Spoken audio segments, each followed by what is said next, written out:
Assalamualaikum warahmatullahi wabarakatuh. Yang saya hormati Bapak Amiruddin MPDI selaku dosen pengampu mata kuliah Filsafat Pendidikan Islam. Puji syukur kehadirat Allah Subhanahu wa taala dengan mengucapkan alhamdulillahirabbil alamin. Shalawat kepada baginda Rasulullah dengan lafaz Allahumma sholli ala sayyidina Muhammad wa ala ali sayyidina Muhammad. Baiklah, saya Isnandar Widyastuti dari prodi 4WB1. Video ini saya buat untuk memenuhi tugas ujian akhir semester mata kuliah Filsafat Pendidikan Islam. Yang pertama, pada setiap kehidupan pasti selalu terdapat problematika, tidak terkecuali dalam proses pendidikan agama Islam. Nah, setiap kendala yang ada itu pasti memiliki solusinya masing-masing. Apabila bisa menemukan solusinya, maka akan mempermudah pembelajaran dan dapat menghasilkan hasil yang lebih maksimal lagi. Beberapa masalah atau problematika guru pendidikan agama Islam saat ini yaitu: yang pertama, tidak semua guru memiliki kepribadian yang matang sesuai dengan profesinya dan berperilaku yang islami. Seharusnya guru memiliki kepribadian beretika sesuai dengan jabatan keguruannya, karena bagaimanapun seorang guru itu akan tetap dijadikan uswatun hasanah oleh murid-muridnya. Yang kedua, tidak semua guru menguasai ilmu pengetahuan atau bidang keahliannya dan wawasan pengembangannya yang bernuansa islami. Yang selanjutnya, tidak semua guru menguasai keterampilan untuk membangkitkan minat peserta didik kepada ilmu pengetahuan yang bernuansa Islam. Seharusnya sebagai guru, kita berupaya bagaimana membangkitkan minat baca sehingga siswa itu mudah menerima atau mendapatkan wawasan keilmuan. Yang keempat yaitu tidak semua guru siap untuk mengembangkan profesi yang berkesinambungan agar ilmunya selalu baru atau up to date. Karena itu peningkatan studi lanjut, kegiatan-kegiatan penelitian intensif, diskusi, seminar, pelatihan, dan lain-lain yang mendukung peningkatan dan pembangunan keahlian, serta mendukung survive-nya studi. Nah, seharusnya guru mau meningkatkan studi lanjut dan kalau sudah luas ilmunya, dia mengutamakan sesuai dengan bidangnya masing-masing. Permasalahan yang selanjutnya yaitu rendahnya penguasaan iptek. Memasuki era persaingan global sekarang, penguasaan iptek menyebabkan rendahnya kualitas nilai sumber daya manusia. Nah, hal ini merupakan ancaman sekaligus tantangan yang nyata bagi guru, khususnya bangsa Indonesia, untuk menjaga eksistensi guru di masa depan. Permasalahan selanjutnya yaitu rendahnya kesejahteraan guru. Hal ini yang juga merupakan problem yang harus dihadapi oleh guru, yaitu rendahnya gaji guru sehingga tidak dapat memenuhi kebutuhan pokoknya secara memadai. Seringkali orientasi kerja guru ini dituntut hanya semata-mata sebagai pengabdian dirinya untuk kepentingan profesi dan mengabaikan kebutuhan dasar tersebut. Nah, akibatnya kesejahteraan guru itu rendah dan timbullah keinginan untuk memperbaiki kesejahteraan itu. Nah, dalam hal ini, tenaga dan pikiran guru akan lebih tersita untuk memenuhi kebutuhan daripada tuntutan profesinya. Permasalahan yang selanjutnya yaitu rendahnya minat baca guru. Nah, dengan cara menyadari tentang pentingnya pengembangan wawasan keilmuan dan pengetahuan serta kemajuan dalam dunia pendidikan, sehingga guru bisa memiliki tingkat intelektual yang matang. Bagaimana solusi untuk hal tersebut? Untuk mengatasi problematika guru tersebut, diperlukan kerjasama dari kita semua untuk dapat saling membantu agar guru mampu meneliti dan mendapatkan income tambahan dari keprofesionalannya dan menyulut guru untuk lebih kreatif dalam mengembangkan sendiri media pembelajarannya. Nah, bila semua itu dapat terwujud, maka kualitas pendidikan kita pun akan meningkat. Peran orang tua di sini pun sangat penting untuk permasalahan ini. Poin kedua yang akan kita bahas adalah tentang permasalahan dari peserta didik Islam. Permasalahan peserta didik Islam diantaranya yaitu yang pertama, banyak siswa ataupun siswi yang belum bisa membaca Al-Quran, bahkan belum hafal huruf hijaiyah. Nah, tentu hal ini akan menyulitkan proses pembelajaran. Yang kedua yaitu perilaku menyimpang, seperti contohnya mencuri, tawuran, mencontek, dan berbohong. Hal ini adalah suatu permasalahan yang lazim dilakukan oleh peserta didik saat ini. Yang selanjutnya yaitu kurang minat untuk belajar. Jika seorang guru hanya menggunakan satu metode pembelajaran saja, yaitu metode ceramah, maka akan dipastikan menyebabkan kebosanan dalam diri peserta didik. Selanjutnya yaitu fasilitas yang kurang memenuhi. Bagaimana solusinya untuk permasalahan tersebut? Kita sebagai guru harus memberikan bimbingan dan tuntunan dengan sabar. Selain itu juga, seorang guru harus melihat dan mengamati karakter anak didik dan sifat anak didik itu sendiri. Pada dasarnya, apabila anak itu sudah didekati, maka anak itu akan manut dan patuh. Bukannya dia bodoh. Banyak juga anak didik yang nakal karena dia itu mencari perhatian. Pada intinya, kita harus memiliki empati kepada anak semacam ini, dan kita harus mendekati secara perlahan-lahan agar anak tersebut bisa belajar dengan cara yang lebih baik lagi. Seorang guru juga harus memberikan motivasi agar siswa tidak bosan. Poin ketiga yaitu kelebihan dan kekurangan kurikulum pendidikan Islam selama ini. Yang pertama yaitu tentang kelebihan dulu. Kelebihan kurikulum pendidikan Islam saat ini yaitu yang pertama, agama dan akhlak itu merupakan tujuan utama dari pembelajaran, sehingga segala yang diajarkan dan diamalkan itu langsung berdasarkan dari Al-Quran dan As-Sunnah serta ijtihad para ulama. Kelebihan yang kedua yaitu, di dalam kurikulum pendidikan Islam, tercakup ilmu-ilmu yang merupakan fardu kifayah, yang terdiri dari ilmu-ilmu yang dapat dimanfaatkan untuk mempermudah urusan hidup duniawi, seperti ilmu hitung, ilmu kedokteran, ilmu pertanian, dan ilmu industri. Sedangkan kekurangan kurikulum pendidikan Islam sendiri yaitu yang pertama, pendidikan agama Islam biasanya diajarkan lebih pada hafalan, padahal agama Islam itu penuh dengan nilai-nilai yang harus dipraktekkan. Permasalahan yang kedua yaitu pendidikan agama Islam ini tidak termasuk mata pelajaran yang diuankan. Nah, keberadaannya seringkali kurang mendapatkan perhatian. Serta waktu yang disediakan untuk pembelajaran pendidikan agama Islam ini kurang memadai, yaitu hanya 2 jam pelajaran selama 1 minggu. Nah, bagaimana solusinya untuk hal tersebut? Sebagai pendidik, sudah seharusnya kita memberikan yang terbaik untuk peserta didik. Sebisa mungkin kita menjalankan tugas sebaik-baiknya. Seharusnya bukan hanya sekedar menggunakan metode hafalan saja, tetapi kita pun harus memberikan contoh ataupun mempraktekannya di kehidupan sehari-hari. Misalnya, ketika kita sedang mempelajari tentang bab hadis, kita ambil contoh tentang hadis kebersihan sebagian dari iman. Nah, ini bukan hanya untuk sekedar dihafal saja, tetapi kita bisa langsung praktekkan di kelas dengan cara membuang sampah di tempatnya, dan itu bukan hanya kita praktekkan saat itu saja, tetapi di lain kesempatan juga harus kita praktekkan agar timbul kebiasaan di dalam diri peserta didik. Poin yang selanjutnya yaitu sarana dan prasarana pendidikan Islam. Sarana dan prasarana merupakan suatu alat atau bagian yang memiliki peran sangat penting bagi keberhasilan dan kelancaran suatu proses, termasuk juga dalam lingkup pendidikan. Sarana dan prasarana adalah fasilitas yang mutlak atau harus dipenuhi untuk memberikan kemudahan dalam penyelenggaraan suatu kegiatan, walaupun belum bisa memenuhi sarana dan prasarana dengan semestinya. Sarana pendidikan adalah semua fasilitas yang diperlukan dalam proses belajar mengajar, baik itu yang bergerak maupun yang tidak bergerak, agar pencapaian tujuan pendidikan berjalan dengan lancar, teratur, efektif, dan efisien. Contoh dari prasarana yaitu buku, kitab, alat peraga, dan lain sebagainya. Sedangkan prasarana pendidikan adalah fasilitas yang secara tidak langsung menunjang jalannya proses pendidikan, seperti masjid atau musola. Nah, bagaimana keadaan sarana dan prasarana pendidikan Islam? Sarana dan prasarana pendidikan Islam masih jauh dari kata sempurna. Banyak sekali buku ataupun kitab penunjang materi pendidikan agama Islam yang tidak ada, apalagi di sekolah-sekolah yang berada di pelosok. Selain itu juga, media lain untuk menunjang pembelajaran seperti alat peraga, banyak sekolah-sekolah umum yang tidak memenuhi hal-hal tersebut. Ini tentunya juga akan memengaruhi proses pembelajaran. Dengan adanya sarana dan prasarana tersebut, diharapkan peserta didik mampu memahami dan mengingat materi, serta kegiatan belajar mengajar pun tidak terasa membosankan. Dan juga banyak buku-buku lain yang bisa dijadikan bahan bacaan, seperti contohnya buku kisah Nabi untuk anak-anak SD. Nah, tentu ini pasti akan sangat membantu dari proses pembelajaran itu sendiri. Bagaimana solusinya atas permasalahan tersebut?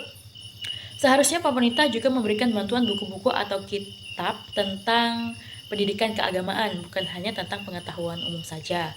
Selain itu juga, kepala sekolah bisa memajang atau menempel poster-poster tentang keagamaan di sudut-sudut ruangan. Nah, guru pendidikan agama Islam juga seharusnya bisa lebih kreatif lagi untuk membuat alat peraga sederhana seperti nama-nama nabi ataupun rukun iman serta rukun Islam yang dapat dibuat dari bahan sederhana seperti karton dan kardus bekas. Permasalahan yang selanjutnya yaitu, mengapa sekolah umum lebih diminati? Apakah sekolah umum itu lebih berkelas daripada madrasah? Atau malah sebaliknya? Nah, itu merupakan pendapat masing-masing individu, akan tetapi banyak yang mempunyai paradigma atau pemikiran bahwa orang yang sekolah di sekolah umum itu lebih mantap pendidikannya daripada madrasah. Ya, itu tidak perlu kita perdebatkan karena kita sendiri mempunyai alasan dibalik itu semua. Pada faktanya, sampai hari ini madrasah itu masih dianggap rendah. Padahal madrasah merupakan salah satu sekolah yang lebih mengedepankan ilmu-ilmu Islam. Lebih ironisnya lagi, negara kita secara nominal yang terdata di kartu tanda penduduk ataupun KTP, penduduk Indonesia adalah pemeluk Islam terbanyak di dunia. Namun, sekolah yang berbasiskan Islam justru terpinggirkan dan tidak menjadi prioritas, apalagi menjadi rebutan. Kurangnya minat untuk bersekolah di sekolah yang berlatar pendidikan Islam, yaitu karena masih banyak yang menganggap kualitas di sekolah berlatar pendidikan Islam ini kurang. Salah satunya yaitu kurangnya perhatian dari pemerintah. Nah, untuk sekolah seperti sekolah dasar, sekolah menengah pertama, dan sekolah menengah atas mendapatkan bantuan langsung dari APBD yang tidak sedikit, sehingga sarana dan prasarana bisa terpenuhi dari dana tersebut. Nah, sementara di madrasah itu tidak berlaku. Nah, mungkin hal ini salah satu penyebab dari kurangnya minat untuk bersekolah di sekolah yang berlatar belakang Islam. Seharusnya pemerintah tidak membedakan antara sekolah umum dan sekolah keagamaan. Pada intinya, peserta didik di sini sama-sama mencari ilmu, dan sarana serta prasarana pun harus tetap terpenuhi. Soal yang kedua yaitu tentang masyarakat. Masyarakat merupakan kelompok manusia atau individu yang secara bersama-sama tinggal di suatu tempat dan saling berhubungan. Nah, biasanya hubungan atau interaksi ini dilakukan secara teratur ataupun terstruktur. Dengan adanya kelompok sosial ini, setiap individu dapat saling berinteraksi dan membantu satu sama lain. Masyarakat berperan sangat penting pada perkembangan pendidikan anak. Oleh karena itu, masyarakat hendaknya ikut serta berpartisipasi dalam kegiatan pendidikan, baik secara langsung maupun tidak langsung.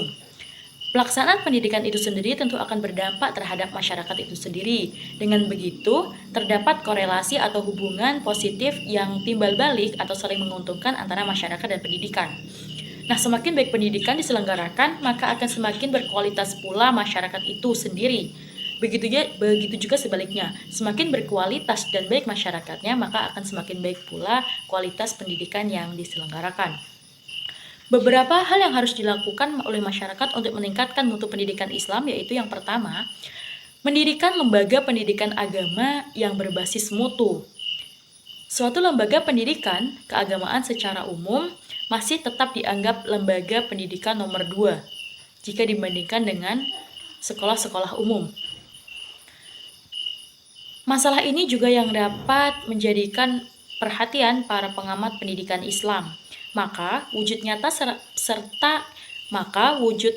peran serta dalam masyarakat sebagai usaha untuk meningkatkan kualitas mutu pendidikan keagamaan yaitu mendirikan serta mengembangkan lembaga-lembaga keagamaan yang bersifat non-formal yang berbasis mutu keislaman. Yang kedua yaitu mendorong dan mendukung dalam semua program pendidikan agama Islam di madrasah ataupun di sekolah. Peran serta masyarakat dalam meningkatkan mutu pendidikan agama juga bisa dapat dilakukan dengan cara mendorong dan mendukung di semua kebijakan yang dilakukan sekolah ataupun madrasah yang terkait dalam peningkatan suatu mutu pendidikan agama, baik melalui program kegiatan kurikuler, misalnya adanya jam tambahan khusus untuk jam pelajaran agama, yaitu seperti membaca Al-Quran setiap hari pada awal memulai pelajaran, ataupun membiasakan dengan berbusana muslim setiap hari Jumat di sekolah umum, dan tentunya itu akan mendukung program-program ekstra seperti pengamalan ibadah, praktikum, duha, bimbingan baca Al-Quran, dan lain sebagainya. Yang ketiga yaitu penguatan learning society. Salah satu tempat yang potensial pada penguatan learning society yaitu memfungsikan masjid, musola ataupun langgar, dan lembaga-lembaga non-formal lainnya. Nah, setiap RW ataupun RT itu pasti memiliki masjid atau musola yang secara umum itu mempunyai jamaah masing-masing yang terdiri dari anggota masyarakat. Pada konteks ini, tempat ibadah seperti masjid juga telah berfungsi sebagai tempat pembelajaran untuk masyarakat yang digunakan untuk meningkatkan pengetahuan keislaman, seperti belajar mengaji, sebagai tempat untuk pengajian, dan sebagai tempat kegiatan keislaman lainnya. Pusat-pusat pembelajaran di dalam masyarakat masalah agama telah berlangsung di masjid sejak berabad-abad lalu sampai saat ini. Soal yang selanjutnya yaitu mengenai lifelong education atau pendidikan seumur hidup. Pendidikan seumur hidup adalah belajar terus-menerus dan berkesinambungan atau continuing learning dari buayan hingga akhir hayat, sejalan dengan fase-fase perkembangan pada manusia. Oleh karena itu, setiap fase perkembangan pada masing-masing individu harus dilalui dengan belajar agar dapat memenuhi tugas-tugas perkembangannya. Maka, belajar itu sendiri harus dimulai dari masa kanak-kanak sampai dewasa dan bahkan sampai akhir hayat. Sebagaimana hadis Nabi Muhammad SAW, tuntutlah ilmu dari buayan hingga liang lahat. Di dalam agama Islam sendiri, pendidikan sangatlah penting keberadaannya karena agama Islam dari awal kemunculannya itu memberikan kontribusi yang sangat besar terhadap peradaban dunia dengan sisi kesederhanaannya, toleransinya, maupun ilmu pengetahuannya.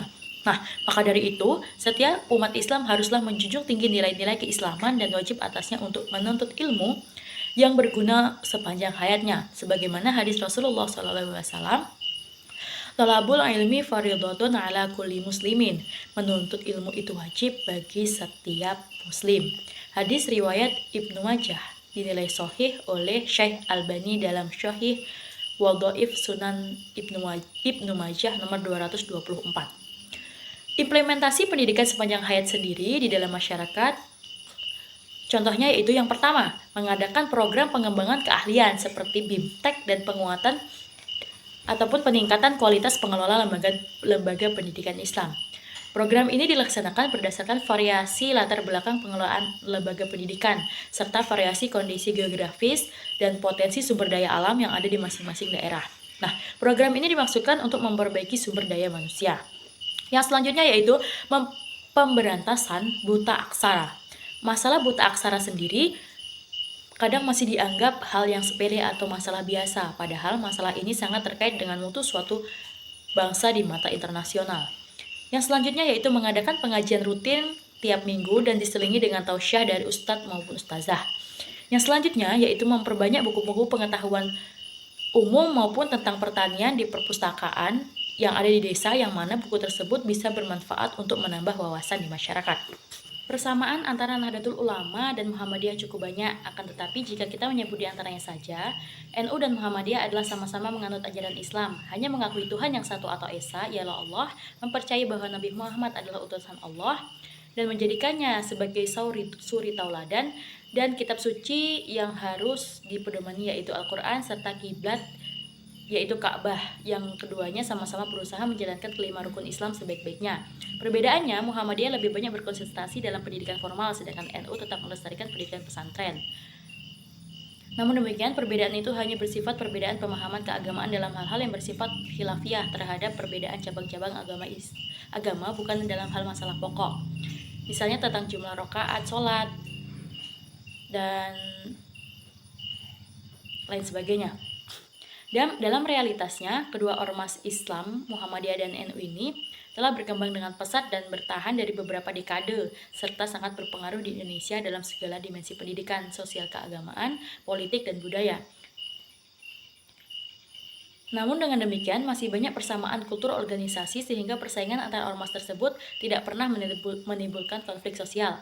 Hari ini dikarenakan karena masing-masing ormas sudah saling memahami perbedaan masing-masing, terutama perbedaan konsep epistemologi dan perbedaan interpretasi terhadap teks ayat Al-Quran maupun hadis, sehingga pada masa sekarang terjadi toleransi antara pengikut kedua ormas tersebut dan juga membentuk pandangan yang berbeda dalam konteks pengembangan dan pelaksanaan pendidikan Islam.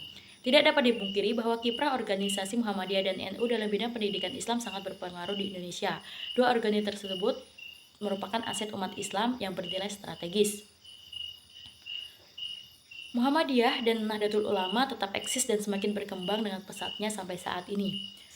Mengenai perbedaan kedua organisasi tersebut, seharusnya kita bisa lebih saling menghargai dan menghormati perbedaan antara keduanya, tidak memihak ataupun memuji salah satunya dan menjelekkan atau membid'ahkan yang lainnya.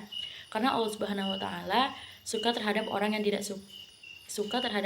yang tidak suka membuat masalah. Nah, dan bila kita menghormati kedua ormas tersebut, maka tidak akan timbul permasalahan seperti bentrok ataupun permasalahan yang lain. Mungkin hanya itu yang bisa saya sampaikan pada kesempatan kali ini. Saya mohon maaf apabila terdapat banyak kekeliruan.